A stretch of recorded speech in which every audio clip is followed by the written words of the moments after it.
In this video, we'll take a closer look at story variables in NovelCrafted. You can use story variables to increase interactivity and gameplay beyond what is available in a traditional choose-your-own-adventure story. Most gameplay features are powered by story variables. Story variables are values that change when readers make choices. They let you personalize content, lock or unlock choices, and make replays feel different. Let's start by reviewing the story variables for our story. From the top navigation, hover over Author Admin menu and click Dashboard. Find the story you want to work on, then click Edit.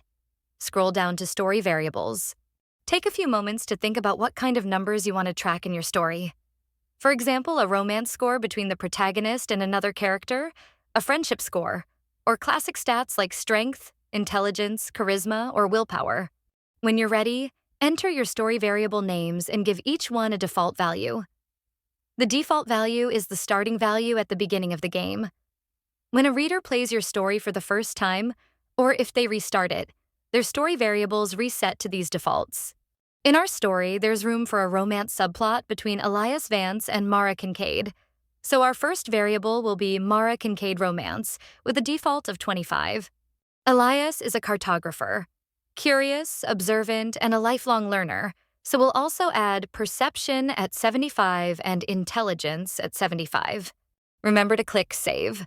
Before we move on, a few tips about story variables. You can rename and change default values anytime you want by coming back to this screen. You can also delete variables by clearing the name and value, then click Save. However, changing or deleting variables after your story has been purchased and started by readers may cause gameplay problems. The best practice is to plan your variables before you publish. After publishing, avoid removing variables or changing defaults unless it's absolutely necessary. Make sure you check out our other gameplay mechanics videos to see how we can start using these story variables.